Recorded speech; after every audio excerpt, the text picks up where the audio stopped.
Olá pessoal, bem-vindos à lição 2 do curso Multiplicação. O título dessa lição é Mordomia. Irei abrir com Romanos 12, verso 6. Em sua graça, do grego charis, Deus nos deu diferentes dons, carisma, para fazermos algumas coisas bem. Eu amo isso. A primeira palavra que enfatizamos foi graça na última aula e a segunda palavra foi carisma ou dons. Agora, iremos voltar nossa atenção para a terceira palavra, e para fazer isso vamos até 1 Coríntios capítulo 4, verso 1, onde Paulo declara, portanto, que todos nos considerem como servos de Cristo e mordomos. Preste atenção nesta palavra, mordomos. É a nossa terceira palavra e é extremamente importante. Antes de tudo, vou apresentar as definições da palavra mordomia. Vamos começar com o dicionário em inglês.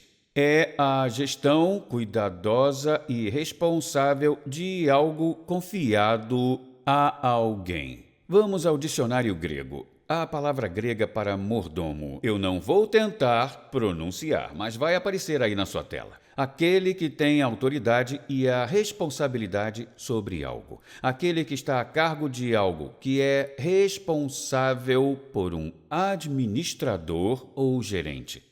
Bem, mordomia não é uma palavra que usamos muito hoje, mas nessas duas definições vemos três coisas distintas. Número 1, um mordomo toma conta do que pertence a outra pessoa. Número 2, um mordomo carrega autoridade para administrar o que lhe foi confiado. E número 3, o mordomo é responsável. Ele ou ela prestará contas ao dono de como cuidaram do que lhes foi confiado. Então vamos ver alguns exemplos de mordomos para entender isso bem claramente. O melhor, na minha opinião, seria José na Bíblia. Se lermos quando ele estava na casa de Potifar, ele foi sendo promovido até ser o responsável por toda a casa de Potifar. E a Bíblia diz que Potifar sequer sabia o que estava acontecendo com as finanças ou outras áreas de sua casa. Apenas o que ele comia à mesa, ou seja, ele confia completamente em José, ele não o microgerenciava, ele não lhe dizia o que fazer com detalhes, ele simplesmente entregou a administração de toda a casa para José e não pensou mais sobre isso. Se você conversar com um consultor financeiro, muitas pessoas têm planejamento financeiro para aposentadoria na América. Sabia que muitas dessas pessoas não fazem perguntas ao seu consultor financeiro? Eles confiam que seu dinheiro está sendo investido. Outro exemplo seria nosso gerente de estoque na Messenger International. Vocês sabem que enviamos milhares de livros por semana para vários lugares. Nosso gerente de estoque é incrível. Eu nunca vou ao estoque e falo, quero ter certeza de que você está fazendo isso aqui certo. Então, um mordomo não é alguém microgerenciado. É esperado que o mordomo cuide do que lhe foi confiado como se fosse o próprio dono. Em outras palavras, ele captura o coração, os desejos, as motivações e os planos do dono em relação ao que lhe foi confiado. Então, qual mordomia específica estava sobre o apóstolo Paulo? Vamos ler. Paulo diz em 1 Coríntios capítulo 4, verso 1, eu irei completar, que nos considerem servos de Cristo e mordomos dos mistérios de Deus. Havia um dom sobre a vida do apóstolo Paulo. Qual era esse dom? Era o dom da revelação, conhecimento. Ele era o mordomo do que Deus estava revelando à igreja e era muito fiel em liberar a revelação através de cartas, ensinamentos e pregação. Ele administrou o dom de Deus de revelação, o conhecimento da graça de Deus através de Jesus muito bem. Agora, como isso se aplica a nós? 1 Pedro, capítulo 4, verso 1, diz isso.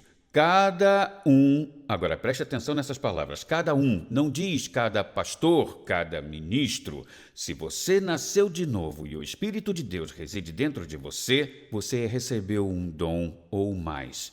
Quais são esses dons? São a capacidade que Deus lhe dá de ir além da sua habilidade natural em uma área específica, tá bom? cada um exerça o dom que recebeu para ministrar aos outros. Não fique parado. Ministre aos outros como bons mordomos da multiforme graça de Deus. Aí está a nossa palavra, mordomos. Deus diz: você é um mordomo da minha habilidade. E ele diz que é a multiforme graça de Deus. E multiforme significa variado ou com muitos lados. Então o que Pedro está dizendo é que cada um de nós tem um dom, mas quando olhamos para o espectro de dons que Deus dá, é multiforme, é uma multidão de dons. Então, nós temos diferentes dons. Se olhar para o meu corpo, você verá membros diferentes, mas cada membro pode fazer coisas que o outro membro não pode. Se olhar para os meus dedos, eles podem fazer coisas que meu nariz não pode. Meu nariz não pode fazer coisas que meus dedos podem fazer, e os meus dedos podem fazer coisas que meu estômago não pode. Meu estômago pode fazer coisas que meu fígado não pode. Feliz é aquele que conhece seu dom e opera nele. Pobre daqueles que tentam operar no dom dos outros. Seria ótimo se eu acordasse hoje e meu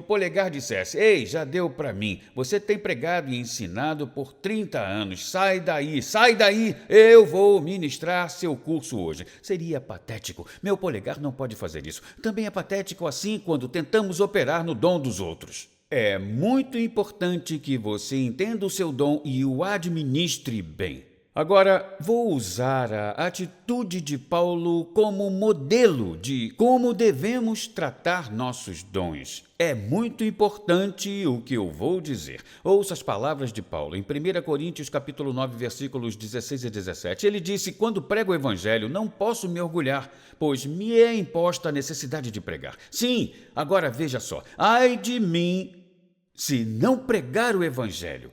Pois se prego de livre vontade, tenho recompensa. Porém, como prego por obrigação, estou cumprindo algo a mim confiado. Nossa, isso é forte!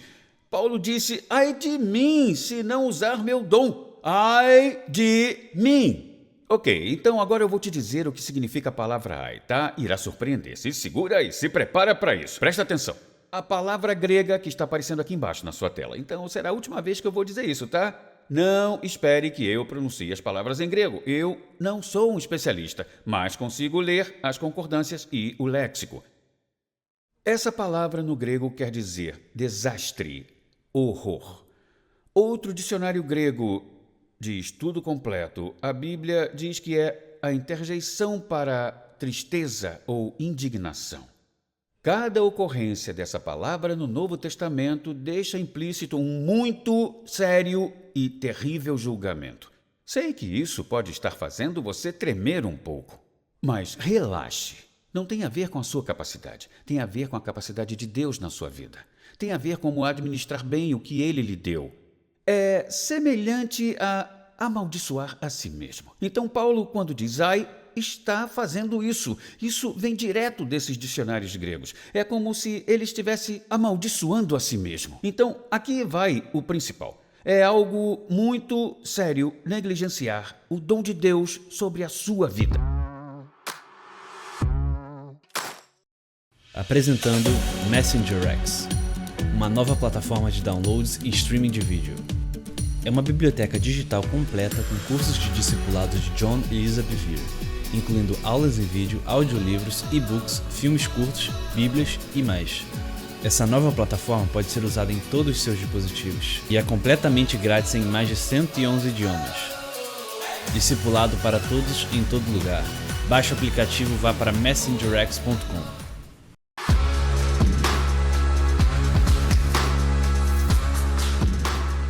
Meu exemplo é aquelas duas mulheres do Texas e da Flórida que vieram até mim dizendo: John Bevere, se você não escrever o que Deus está lhe dando para escrever, Ele dará essa habilidade para outra pessoa e um dia você será julgado por isso. Agora, pense sobre isso. Se 40 anos atrás, quando eu tinha 20 anos, você viesse até mim, quando eu sabia que havia um chamado sobre a minha vida para ir às nações e você dissesse que Deus iria me levar às nações através da minha escrita, eu teria rido da sua cara. Porém, hoje vejo e percebo que eu nunca estaria onde estou, impactando vidas ao redor do mundo, em vários países, 227 países até agora. Eu não estaria onde estou hoje se não tivesse sido fiel ao meu chamado para escrever.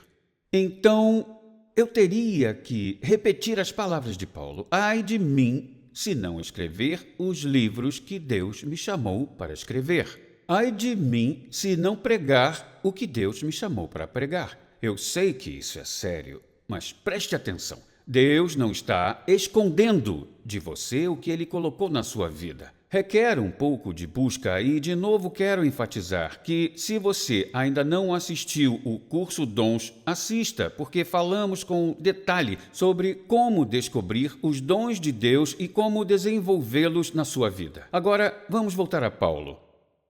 Paulo entendia o valor do dom que Deus lhe confiou. E ele percebeu que, se negligenciasse o dom, outros sofreriam a perda do que Deus planejou que recebessem. Isso é sério demais. O dom não era para ele. Era para aqueles aos quais ele foi enviado. Olhando para mim, o dom sobre a minha vida não é para mim, é para vocês. E também o dom sobre a sua vida não é para você, é para aqueles a quem você é enviado. Então vamos voltar para Paulo, e isso irá chacoalhar vocês de maneira bem positiva. Se olharmos para o dom de Paulo, para o meu dom, são visíveis, certo? Tipo, eu subo no palco, falo para milhares, ministro cursos e milhares assistem. Mas talvez o dom que você tem não seja tão evidente quanto o meu. Mas quando vou para as Escrituras, leio em 1 Coríntios que, sobre os dons que não são tão evidentes, Deus colocou muito mais valor. Uau! Isso é incrível! Nós damos tanta importância a dons de palco porque são evidentes. Vou dar um exemplo. Uma pessoa é capaz de viver sem poder falar. Pode fazer sinais com as mãos e se comunicar. Pode fazer gestos e se comunicar. Uma pessoa é capaz de viver sem uma perna. Com certeza eu conheço pessoas que perderam as pernas, mas continuam vivendo e ativas. Mas uma pessoa não pode viver sem o fígado. Agora, isso é interessante. A voz recebe atenção. Que voz bonita! Pernas recebem atenção. Que belo par de pernas! Mas nunca vi uma pessoa receber atenção por causa do seu fígado. Você já viu uma pessoa falar para alguém tipo, cara, que fígado bonito que você tem? Seria ridículo. É uma parte sem evidência, porém é mais importante que uma perna ou uma boca. E é assim que funciona com os dons no corpo de Cristo. Deus disse isso, não fui eu, então não me olhem com essa cara, tá bom? Estou dizendo que foi Deus que falou que os dons menos evidentes são mais valiosos do que os mais evidentes. Isso significa que se você é chamado para o mundo empresarial, para a educação, para a saúde, talvez você pense, que bem o meu dom está causando para o avanço do reino de Deus. É muito valioso. Preste atenção, é muito valioso. Não consigo nem enfatizar isso o bastante. E se você não enxergar o seu dom como valioso, você irá negligenciá-lo, não irá operar nele, e as pessoas irão sofrer, aquelas a quem Deus o enviou para ministrar e edificar. Eu sei que isso é pesado, e estamos na segunda aula ainda. É pesado, mas é benéfico, porque eu conheço o resultado do que irá acontecer neste curso. Você irá descobrir os seus dons e começará a multiplicar e verá sua eficácia de impactar vidas e atingir as alturas. Então, aqui vai uma verdade importante que quero que você anote. Se não administrarmos nosso dom adequadamente, outros irão receber o benefício e irão perder o que nosso Deus planejou que tivessem. Agora vamos voltar para 1 Coríntios, capítulo 4. Paulo diz que nos considerem servos de Cristo e mordomos dos mistérios de Deus. Além disso, agora é o verso 2. Além disso, o que se requer desses mordomos é que sejam fiéis. Isso é maravilhoso para o restante desse curso. E é nessa palavra que iremos focar. Essa é a palavra que representa a única exigência para um mordomo. Agora, isso é muito interessante para mim. Paulo não diz que há uma lista de exigências para um mordomo e não lista diferentes palavras que são importantes. Ele quer enfatizar uma palavra.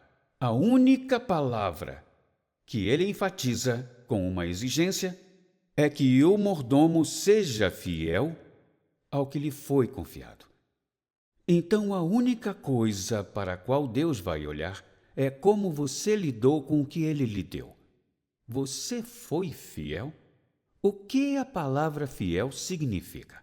Bom, eu já estive diante de equipes, seja equipe ministerial ou empresarial, já estive diante de igreja e de conferências, e perguntei qual a sua definição da palavra fiel. E recebi várias respostas legais. Aqui estão algumas respostas que recebi: constante, consistente, dependente, confiável, leal, verdadeiro, seguro, fidedigno, dedicado, resoluto, obediente. Isso é uma lista. Não são todas as palavras que ouvi de equipes de liderança quando fiz a pergunta, mas são as respostas para a definição de fiel. Posso dizer uma coisa? Uma das mais importantes definições de fiel que eu ouvi, nunca ouvi de uma equipe ministerial, nunca ouvi de uma equipe empresarial, nunca ouvi numa conferência. Em todas as vezes que perguntei, nunca ouvi uma das definições mais importantes, uma das principais definições da palavra fiel. Você sabe qual é essa definição? Você terá que ir para a lição 3, porque eu só irei contar na próxima aula. Até mais!